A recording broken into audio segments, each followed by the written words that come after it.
चलिए, प्रश्नावली 9.3 और पुरानी किताब में देखो क्या है प्रश्नावली।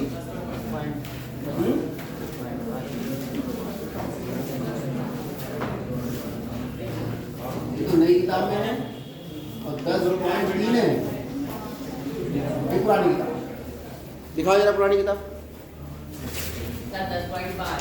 हाँ 10.5 निकालो 10.5 हाँ है। हाँ ये वाली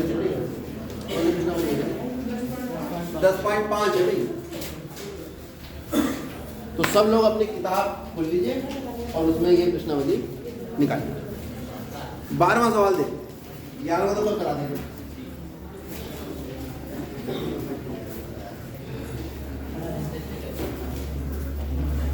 सिद्ध कीजिए चक्रीय समांतर चतुर्भुज आयत। ये सिद्ध कीजिए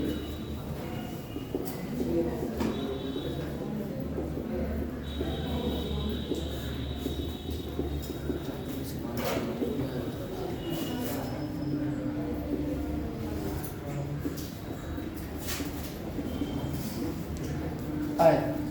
क्या होता है चक्रीय समांतर चतुर्भुज? यानी एक ऐसा समांतर चतुर्भुज जो एक वृत्त के अंदर है और उसके कोने वृत्त के ऊपर है। यानी कुछ ऐसा व्यवस्था बन गई, अगर हम एक वृत्त ले तो इस वृत्त के अंदर बन रहा है समांतर, कुछ ऐसा बन रहा है।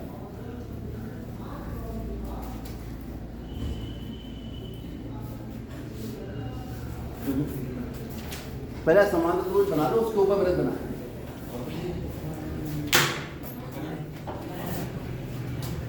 ये है समांतर और कैसा है? चक्रीय।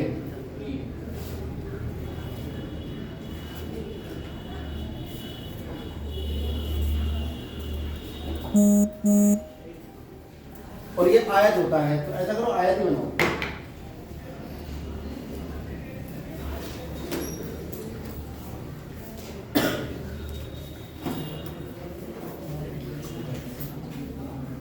नब्बे नब्बे नब्बे होने चाहिए। ए बी सी क्या ज्ञात है हमें ना? हमें ज्ञात है कि चतुर्भुज A B C D A क्या है? समांतर। चक्रीय तो साफ साफ पता लग रहा है, वृत्त बना दिया। जब मैंने वृत्त बना दिया तो इसका मतलब वृत्त पर जब 4 बिंदु स्थित हैं तो ये चक्रीय तो अपने आप ही हो गए। चक्रीय से ही तो ये पता लगा कि इसके बिंदु चारों जो हैं वो कहाँ होंगे? एक वृत्त के ऊपर। और ए कॉमा बी तथा कॉमा सी तथा डी कैसे हैं? चक्रीय। बात समझा गई? ये थोड़ी टेक्निकल बात चल रही है। चक्रीय बिंदु वो बिंदु होते हैं जो वृत्त पर स्थित होते हैं। क्योंकि इसने हमें चक्रीय चतुर्भुज बताया है, चक्रीय समांतर चतुर्भुज बताया है, तो इसलिए वृत्त के अंदर हमने एक चतुर्भुज बनाया और उसके चारों सिरे वृत्त के ऊपर स्थित है, चक्रीय हो गए। और ये जो है समांतर चतुर्भुज। क्या सिद्ध करना है?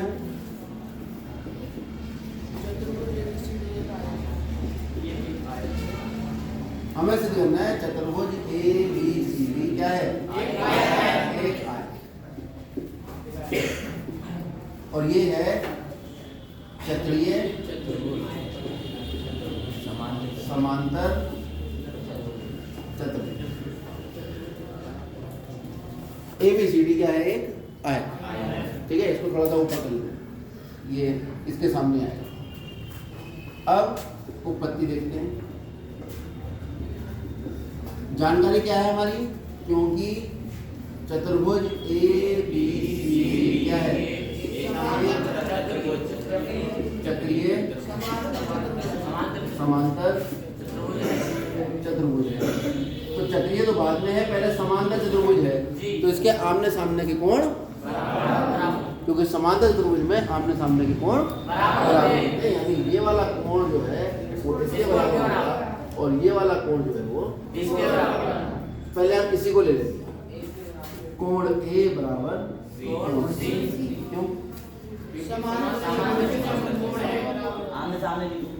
समांतर चतुर्भुज के सम्मुख कोण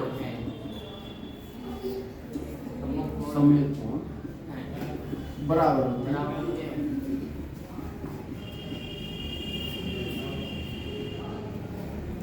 अब साथ साथ कोण ए और कोण सी का योग कितना होगा? 180। क्यों? चक्रीय चतुर्भुज के सम्मुख कोणों का योग, ये कल सिद्ध करवा दी थी फिर मैं, कितना होता है? बहुत जल्दी लिख रहा हूँ, वरना खाली बोल देता लिखता नहीं तो दिक्कत होती। अब ए सी के बराबर है, कोण ए प्लस कोण ए बराबर 180, कोण ए का दुगना बराबर 180, यहाँ से आगे कोण ए बराबर, और किसी समांतर चतुर्भुज का एक कोण 90 हो जाए वो क्या बन जाता है? क्योंकि एक 90 तो ये भी 90, ये 90, इनका योग 180, ये भी 90, चारों 90 हो जाएंगे। अतः चतुर्भुज ABCD क्या होगा? आयत होगा। ये सिद्ध करना।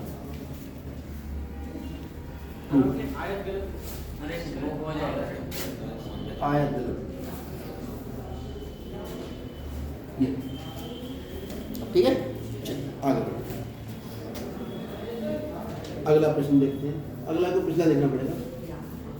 10वां सवाल, बहुत ध्यान से पढ़ो इसे। यदि किसी त्रिभुज की दो भुजाओं को व्यास मानकर वृत्त खींचे जाएं तो सिद्ध कीजिए वृत्तों का प्रतिच्छेद बिंदु तीसरी भुजा पर स्थित है। तो पढ़ के समझ में नहीं आता बच्चों को सवाल। कहना क्या चाह रहा है? यदि किसी त्रिभुज की दो भुजाओं को व्यास मान, ये है त्रिभुज, इसकी है 3 भुजाएं A B C, एक इसको व्यास मानकर एक त्रिभुज खींचो, उसके बाद यदि कि त्रिभुज की दो भुजाओं को व्यास मानकर वृत्त खींचे जाएं तो इसे व्यास मान के वृत्त खींचोगे तो एक वृत्त ये आएगा, इसे व्यास मान के खींचोगे तो वृत्त ये आएगा।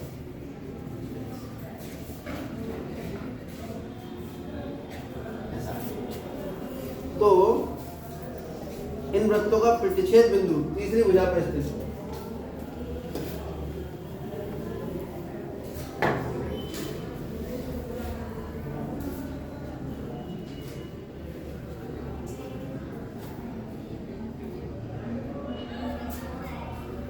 एक इसको व्यास मान के खींचा, एक इसको व्यास मान के खींचते हैं। ये दो वृत्त खींचे तो इनका प्रतिच्छेद बिंदु तीसरी भुजा पर स्थित होगा। ये मुझे सिद्ध करना। क्या हुआ? ये हुआ A, ये हुआ B, ये हुआ C। ये मैंने AB को व्यास मान के खींचा वृत्त, ये मैंने AC को व्यास मान के खींचा। इसका प्रतिच्छेद बिंदु कहाँ आ रहा है? AB। ये मुझे सिद्ध करना। ये आपका पिया क्या ज्ञात है?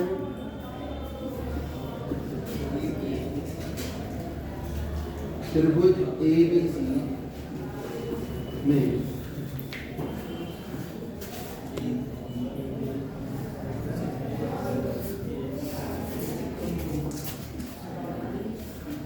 AC तथा AB को व्यास मानकर खींचे गए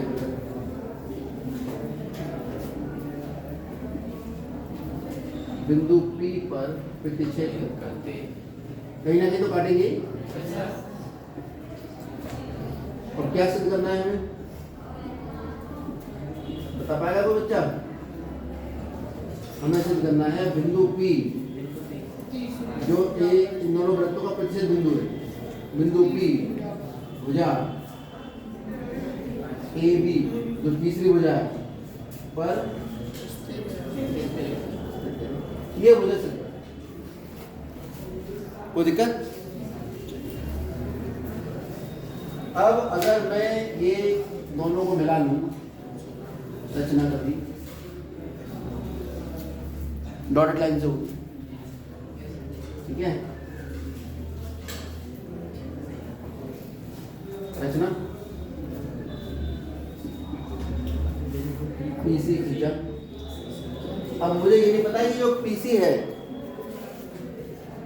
उसमें P तीसरी भुजा पे है या नहीं, ये मुझे नहीं पता। ठीक है, तो ये P जो है मैं देख रहा हूं कहीं ना कहीं तो इसको काटता है। अभी मैं ये नहीं कह रहा कि इस भुजा पे स्थित है, अभी मैं कहता हूं कि P को किससे मिला दिया मैंने, B से मिला दिया। अभी ये भुजा है सीधी, ये मैं नहीं कह रहा हूं, किससे मिला दिया P को मैंने, B से। अब जरा इस त्रिभुज में देखो, ये आपका अर्धवृत्त में स्थित कोण है और अर्धवृत्त में स्थित कोण कितना होता है, ऐसे ही ये देखो P को मैंने मिला दिया किससे, A से। ठीक है, यहाँ तथा P को A तथा B से मिला। एक तरह से P को A, B और C, A, B तथा C से मिलाया है मैंने। ये हटा दो पहले वाला, ये रचना होगी, रचना होगी P को A, B तथा C से। तो P को जब मैंने A, B, C से मिला दिया, अब मैं ये नहीं, अब A, B, AC तो पूरी रेखा है, क्लियर। PC एक रेखा है, PB एक रेखा है और PA क्लियर। अगर P को मैंने मिलाया है B से, P को मिलाया मैंने A से, और ये वाला कोण मैं 180 सिद्ध कर दूं, हैं, तो ये दोनों एक ही रेखा पे आ जाएंगे, कौन, PA और PB। और अगर P और PB एक रेखा पे आ गए तो ये पूरी एक रेखा AB बन जाएगी, जिसमें कौन स्थित होगा, बिंदु P स्थित होगा। तो आपका काम केवल इतना है कि इन दोनों कोणों का योग 180 सिद्ध कर देना, वो 1 सेकंड में सिद्ध हो गया। अर्धवृत्त में स्थित कोण कितना होता है, ये अर्धवृत्त है, ठीक है। ये थोड़ा सा ज्यादा, थोड़ा सा अच्छा बना है, तो फ्लो में वृत्त बन जाता बाद में टेढ़ा बेटा। चलो, तो हम देख रहे हैं कि अर्धवृत्त में स्थित कोण है, उपपत्ति इतने में जाएगी। आप देखिए कोण BPC कितना होगा, और कोण APC कितना होगा, ये इस वाले अर्धवृत्त में स्थित कोण APC बराबर 90 डिग्री। क्यों, अर्धवृत्त में स्थित कोण जैसे होते हैं समकोण, लिख लेना। क्लियर हो गए भाई। अब यहां कर रहा हूं उपपत्ति बची विशेष।